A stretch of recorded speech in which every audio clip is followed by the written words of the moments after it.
గత 10 సంవత్సరాలు కేంద్రంలో ఉన్నటువంటి భారతీయ జనతా పార్టీ ప్రభుత్వం కూడా దేశంలో ఇవాళ రాజకీయ వాతావరణాన్ని పూర్తిగా కలుషితం చేయడం జరిగింది.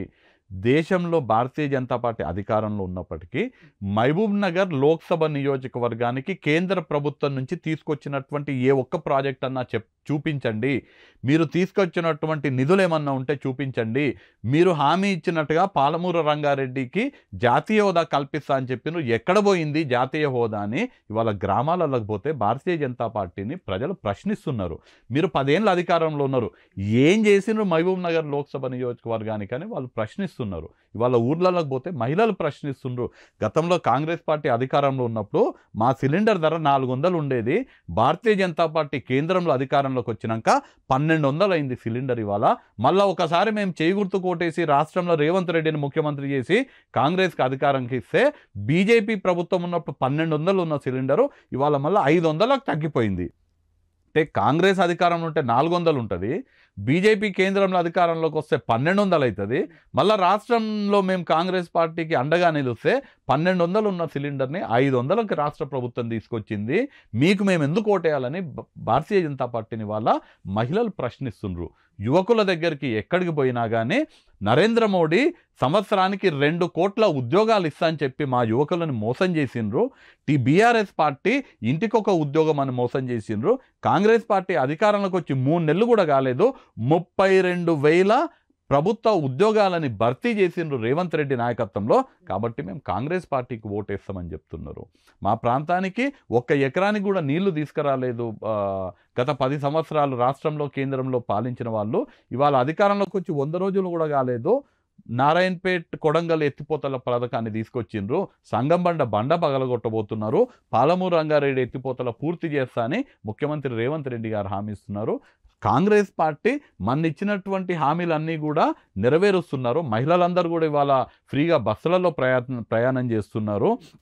ఇవాళ పేదలందరూ కూడా 10 లక్షల గుండె ధైర్యం రాజీవ్ ఆరోగ్యశ్రీ ద్వారా మాకేమైనా కానీ ఏ చికిత్స చేయించుకోవాలన్నా కార్పొరేట్ హాస్పిటల్లో కూడా 10 లక్షల వరకు ఫ్రీగా చేస్తారనే నమ్మకము గుండె ధైర్యం ఇవాళ పేదలకు కలిగించింది. ఇల్లు లేని నిరుపేదలకు అందరికి కూడా 5 లక్షలతోటి ఇందిరమ్మ ఇల్లు కట్టించేటువంటి బాధ్యత ఇవాళ కాంగ్రెస్ పార్టీ తీసుకుంటుంది. నేను ఇందాక అన్నట్టుగా 500కు సిలిండర్లు ఇస్తున్నాము. మహిళలందరికీ కూడా పెన్షన్లు ఇవ్వబోతున్నాం. మహిళలకు 2,500 రూపాయల పెన్షన్, తర్వాత వృద్ధులకు వితంతువులకు ప్రతి నెల 4,000 రూపాయల పెన్షన్. రైతులకి అందరికి కూడా రైతు రుణమాఫీ చేయనీకే 2 లక్షల రైతుల రుణమాఫీ చేయనీకే కాంగ్రెస్ ప్రభుత్వం చిత్తశుద్ధిగా ఉంది.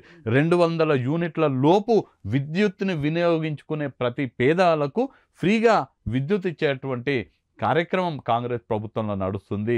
గతంలో బీఆర్ఎస్ ఏం చేయలేదు, బీజేపీ మమ్మల్ని మోసం చేసింది, కాంగ్రెస్ ప్రభుత్వం అండగా ఉంటుంది, అభివృద్ధి పదంలోకి రాష్ట్రాన్ని నడిపిస్తుంది, సంక్షేమ పథకాలు అందరికి కూడా అందే విధంగా చేస్తుంది. మేము ఖచ్చితంగా కాంగ్రెస్ పార్టీకి అండగా ఉంటాము.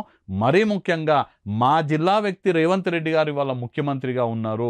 మా జిల్లాకు ఇవాళ పెద్ద ఎత్తున అభివృద్ధి పథకాలు వచ్చేటువంటి పరిస్థితి ఉన్నది.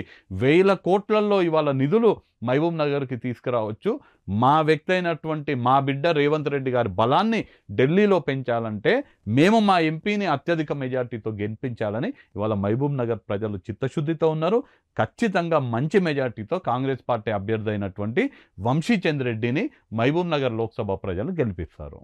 మీకు అను బీజేపీ నుంచి పోటీ చేస్తున్న డీకే అరుణ గారికి మధ్య ఎందుకు అంతగా మాటల యుద్ధం నడుస్తుంది? గతంలో ఇద్దరు కలిసే పనిచేశారు, ఇద్దరు కలిసి కాంగ్రెస్ పార్టీలో ఉన్నారు. బట్ ఇక్కడ పార్టీలు మారేటప్పటికీ అంటే ఓన్లీ రాజకీయ పరంగా చేసుకుంటున్న విమర్శల, వ్యక్తిగతంగా ఒకళ్ళ మీద ఒకళ్ళు కక్ష సాధింపు, పగలాంటివి ఏమైనా జరుగుతున్నాయి? ఏం జరుగుతుంది? దీంట్లో రాజకీయాలలో నా ఉద్దేశంలో పగలు ప్రతీకారాలు రాజకీయాలలో ఉండకూడదని భావించేటువంటి వ్యక్తిని నేను. ఇప్పుడు డీకే అరుణ గారు నాతో మేము కలిసి పనిచేసినామంటే అవును, వారు కాంగ్రెస్ పార్టీలో ఉన్నప్పుడు కలిసి పనిచేసినాము. నాతోనే కాదు, వారు తెలుగుదేశం వాళ్ళతో కలిసి పనిచేసినారు, సమాజ్వాదీ పార్టీ వాళ్ళతో కలిసి పనిచేసినారు, కాంగ్రెస్ వాళ్ళతో కలిసి పనిచేసినారు, ఇప్పుడు ఆవిడ బీజేపీ వాళ్ళతో కలిసి పనిచేస్తున్నారు. భవిష్యత్తులో బీఆర్ఎస్ వాళ్ళతో కలిసి పనిచేయొచ్చు, ఆవిడ ఎంఐఎంతో కూడా కలిసి పనిచేయొచ్చు. మళ్ళీ కాంగ్రెస్ పార్టీ మళ్ళీ మీరు అన్నది నిజంగానే మళ్ళీ కాంగ్రెస్ పార్టీ దేశంలో భారతీయ జనతా పార్టీ రేపు ఎలక్షన్లో ఓడిపోయి, రేపు కేంద్రంలో ఎట్లాగో ఓడిపోతారు, కేంద్రంలో భారతీయ జనతా పార్టీ అధికారంలోకి రాని పక్షంలో ఖచ్చితంగా డీకే అరుణ మళ్ళీ కాంగ్రెస్ పార్టీకి రానికే ప్రయత్నం చేస్తుంది.